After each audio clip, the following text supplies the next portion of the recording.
Hello and welcome to the Business Standard Morning Show. I'm Ishan Gera and here are the stories for the day.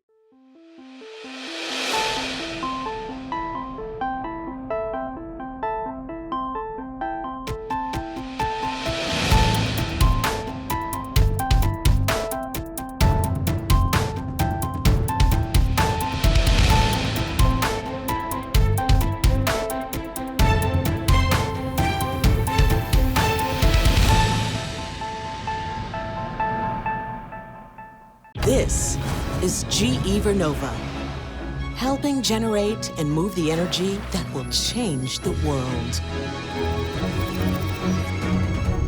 Welcome to a new era of energy.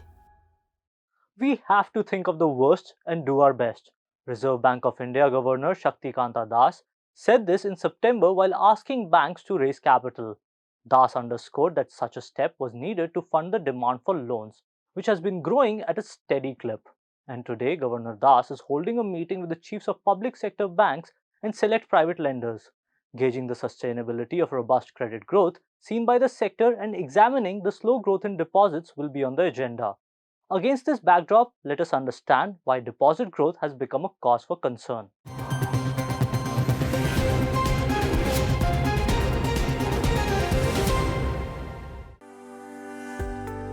RBI Governor Shaktikanta Das warned earlier this year that banks could not perennially rely on the central bank's money to support their loan growth.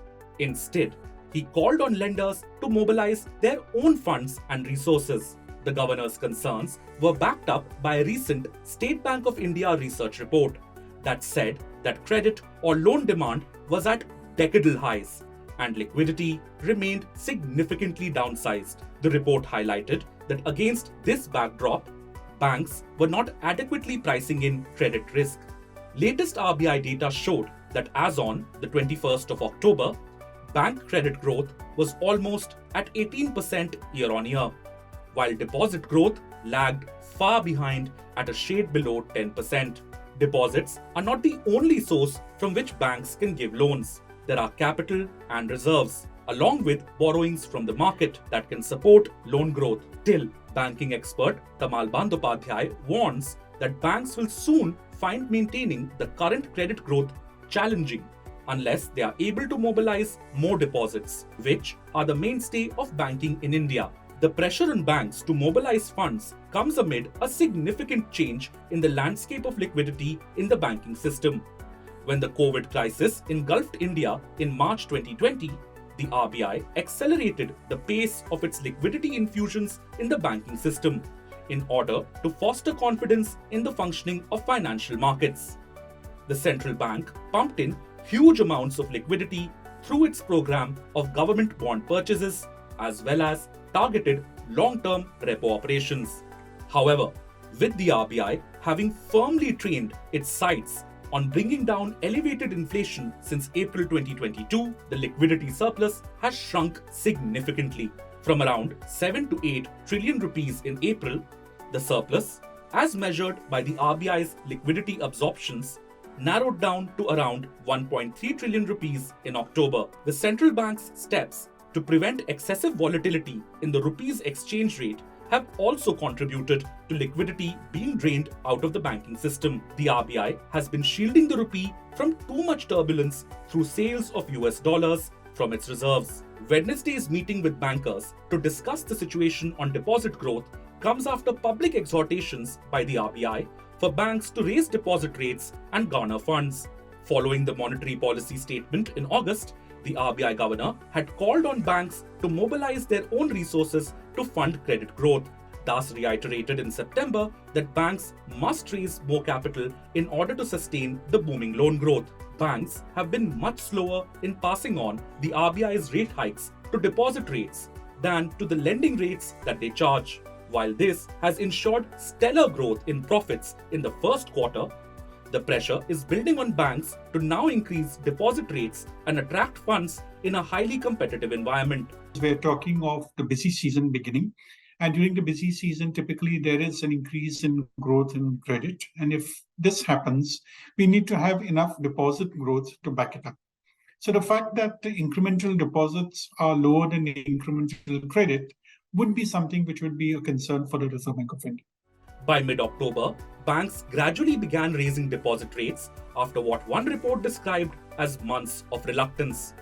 The lenders that did so included ICICI Bank, HDFC Bank, Yes Bank, and Canara Bank. However, rising deposit rates will affect the net interest margin of banks. This is the difference between what a bank pays to depositors and earns from borrowers. There's been a migration of financial savings of households towards mutual funds in a very small way towards small savings, and in a larger part to stock market directly. So there is a case of saying that the overall channeling of savings to the banking sector itself has slowed down, and there's no reason for us to think that this is going to change unless deposit rates are raised substantially, and therefore there will continue to be this gap between growth in deposits and lending. Lending, of course, may slow down because even the RBI's projections talk of GDP growth slowing down in the third and fourth quarters, which means we may not be seeing this kind of buoyant increase in credit, but credit will definitely continue to increase, in which case I think there's going to be a problem on the liquidity side, which has to be addressed by the RBI in case it exacerbates. The challenge before the banking system is clear. It has to keep the net interest margin healthy in a rising interest rate cycle, while also raising deposit rates further if necessary to garner durable liquidity.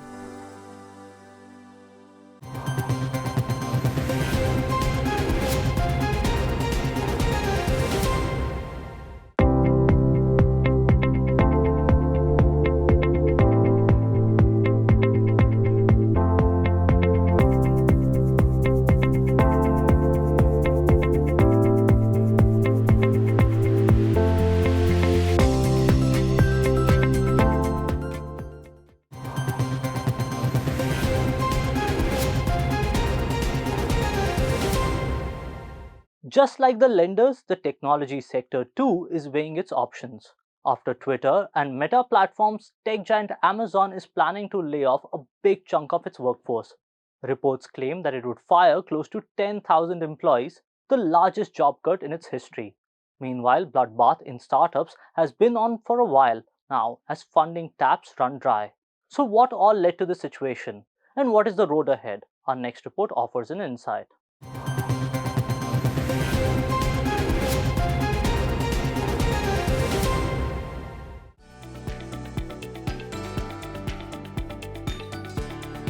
For the tech sector, it seems the pandemic giveth and the aftermath taketh away. The Meta CEO's letter to his employees sums up the driving factors behind the mass layoffs across tech firms. Ironically, in February this year, Amazon had more than double the cap on base cash compensation to its corporate employees while citing competitive labor market. So why had tech giants stepped up the hiring in first place? Mass adoption of digitalization, which became the prime agenda for all the organizations. We were working remotely, we were learning remotely, we were buying remotely, and the kind of transactions that went up is the reason why there was a need for digitalization for organizations across sectors we're talking.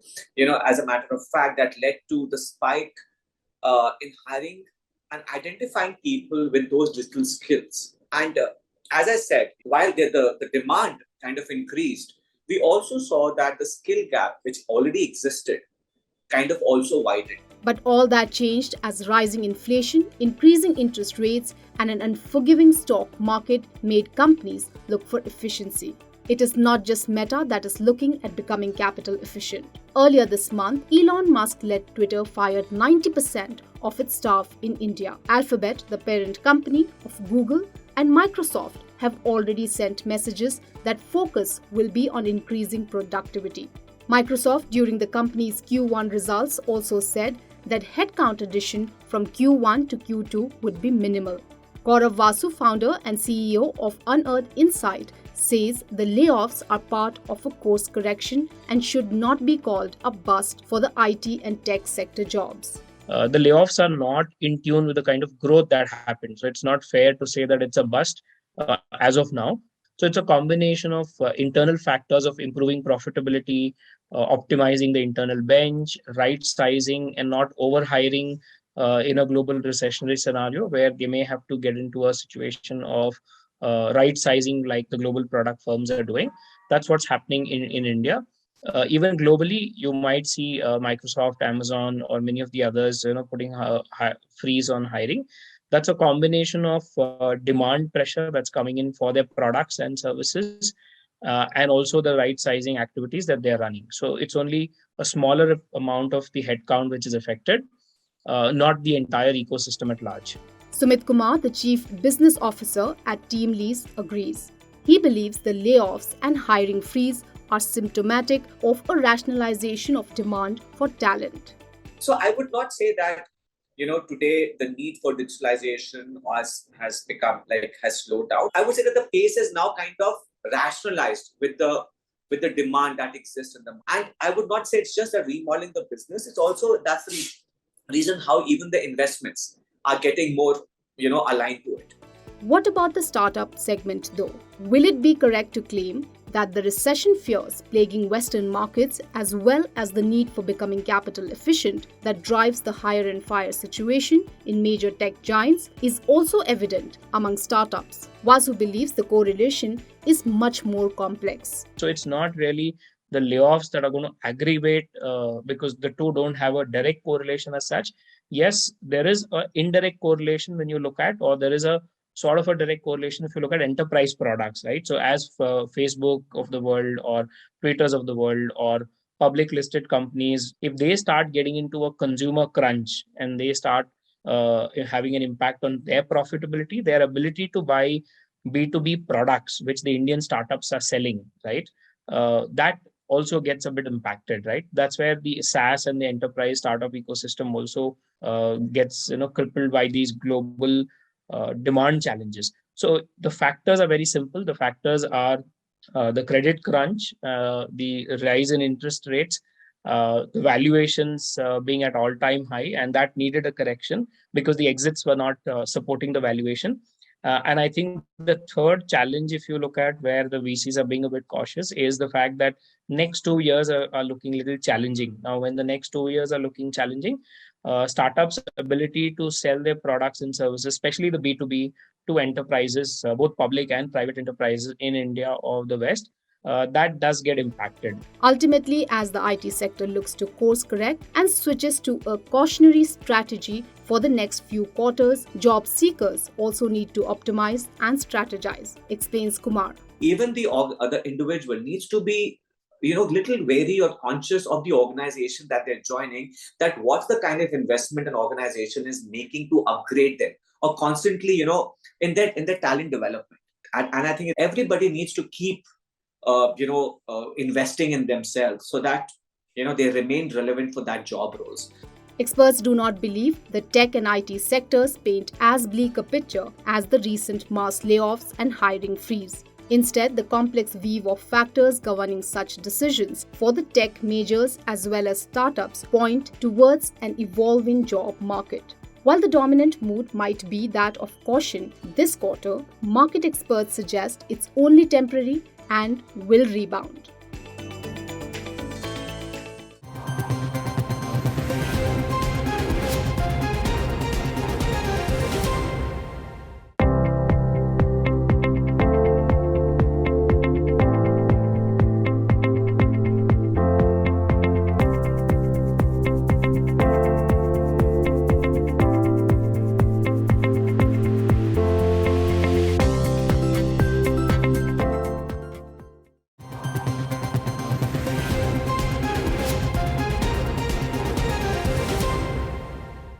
The fear of recession is indeed forcing global tech giants to tighten their purse strings, but financial markets back home seem unperturbed by it. So, is it a good time to allocate more to equities? Or should you look at debt products as interest rates are likely to head north?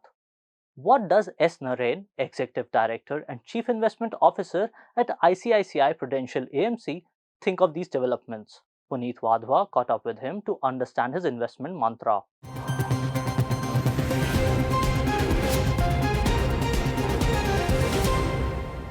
Hello, Naren, and welcome to the show. Welcome to all the viewers of Business Standard. Naren, 2022, it seems, will have nothing for the investors to write home about amid multiple headwinds. Do you think that 2023 will be worse off than 2022 as the world battles recession instead of rate hikes and inflation? I think 2022 was a year which showed the resilience of India. If you look at the markets, India has been one of the least volatile markets and one of the best performing markets in the world.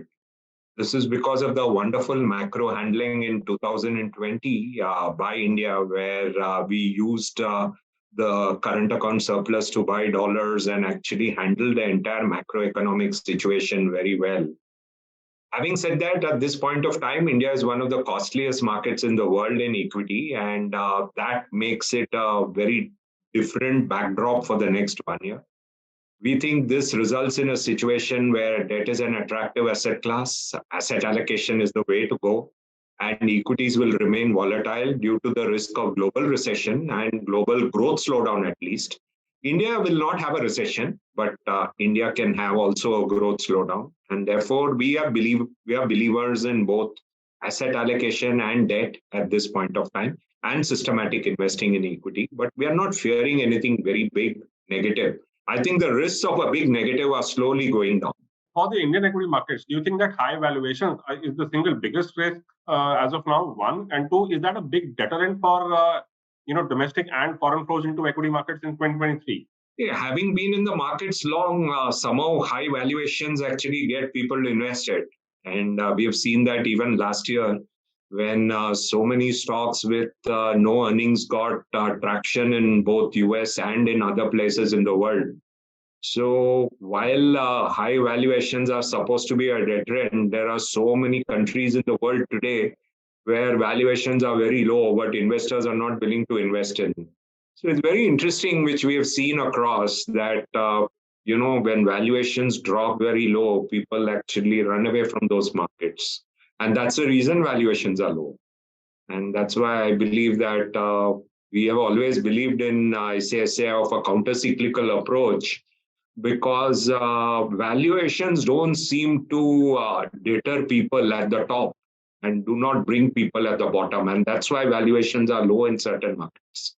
So when you say that the valuations are low in certain markets geographically, does it make sense for the Indian investor to look at those markets instead of investing back here in India? Clearly, yes. I think it makes sense to invest geographically in all the markets which have done extremely badly. And it does make sense for investors to consider those markets for investing because those markets have all done so badly in the last 1 year that it makes sense to consider some amount of investing globally at this stage, considering that each global market has underperformed India by more than 20% in the last 1 year. The pace of demat accounts that were added in October 2022 was a little lower as compared to the previous few months. Do you think that the retail investors are now getting nervous as regards the road ahead for the market? I don't think so. Somewhere, if you look at it, they have bought much more aggressively in April, May, June, and that was a period where the markets actually were lower than where they are now. And therefore, I would say that they have been very, very sensible that at the bottom they have bought more, and now when the markets are at a high, they're selling. So somehow, maybe the mutual fund industry is also something deserves the credit that they have been very disciplined in the way that they've been investing, that SIP flows at this point of time is at record high, even though the absolute flows in equity are not at record high. So I think somewhere the mutual fund industry has worked very hard in getting investors to be sensible in investing in an aggressive asset class like equities. So how are you tackling that worry? How are you overcoming these fears? See, this worry is very essentially tackled by the fact that we always recommend systematic investing, we recommend asset allocation, and we are recommending debt mutual funds for investing. Do you think that the pace of foreign flows into Indian equities will pick up over time, or will the strain on macros and corporate earnings growth and valuations will be a deterrent? Almost every foreign investor we meet says that India is the best structural story. And that means that over time, there is a good scope for foreign money to come into India. The challenges for a foreign investor is that Indian valuations are high, although I mentioned that actually most investors don't look at valuations. The challenge is certainly that Indian valuations are out of the roof. And over the last 10 years, India has been the best performing emerging market in the entire emerging market space. So that is a challenge I would say that we have to face, that India is today overvalued relative to the emerging market space. But I would say that when foreign investors think of the next 1 decade or the next decades, they can't come up with a single better secular growth story than India. So they would have to look at India. Whatever they do, they'll have to look at India. And that is how they are looking at it. But the current environment of very high interest rates, domestic markets which have become very cheap, are all constraining their capabilities to invest outside their home markets in a big way. So, what are the investment worthy sectors and you find at the current levels? Given that we are a believer in moderate returns at this point of time, we believe that sectors like pharmaceuticals, sectors like banks, telecom, these are the kind of sectors where we are auto. These are all the sectors we like at this point of time, given that some of these have underperformed over either the short run or the medium run. And the outlook for these sectors look good over the long run. And these are some of the sectors we like at this point of time. As such, we are believers in large cap at this point of time over the mid cap and the small cap, primarily because large cap has seen sustained FIS selling in the last 1 year. And therefore, we found that large caps have much more comfortable valuation compared to mid cap and small cap. And therefore, we are believers in large cap investing as a space over mid cap and small cap investing. And that is where we are at this point. Thank you, Naren, so much for joining us. We hope to see you soon. Thank you.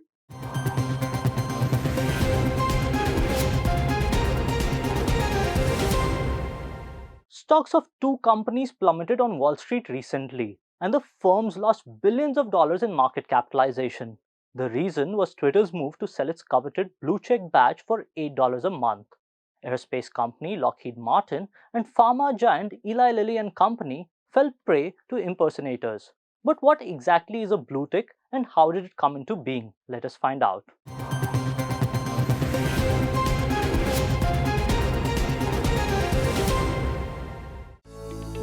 Ever since Elon Musk sealed the $44 billion deal to purchase Twitter, the serial entrepreneur has been considering a host of changes to the way Twitter is run and makes money. He wants to turn it into a lucrative business like his other ventures. Soon after the acquisition, Musk said Twitter will charge $8 a month for its Blue service, which includes its sought-after Blue verified badge. However, he added that the price will be adjusted by country proportionate to purchasing power parity. $8 at the current exchange rate is around 650 rupees. And if we go by the implied purchasing power parity or PPP exchange rate, it comes to around 187 rupees. But according to some reports, Twitter halted its paid blue tick services after it was misused by some people who impersonated celebrities and brands. A blue checkmark next to a person's username on the social media platform means Twitter has confirmed that the account belongs to the person or company claiming it.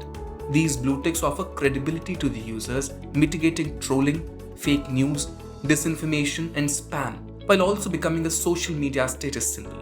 Musk said subscribers with blue check marks would get priority in replies, mentions, and search, and would be able to post longer videos and audios. They would be shown half as many ads. In Twitter's own words, the verified badge helps users discover high-quality sources of information and trust that a legitimate source is authoring the account's tweets.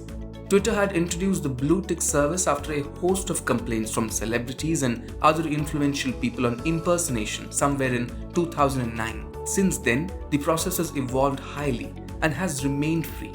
After Twitter, almost all the other social media platforms introduced different ways of verification. In 2014, Instagram started the verification process for celebrities, athletes, and brands after pop star Rihanna deactivated her account due to a fake profile. In 2017, WhatsApp introduced a verification process for its business accounts. The verification is done based on the user's phone number. It assigns a green tick to the phone number.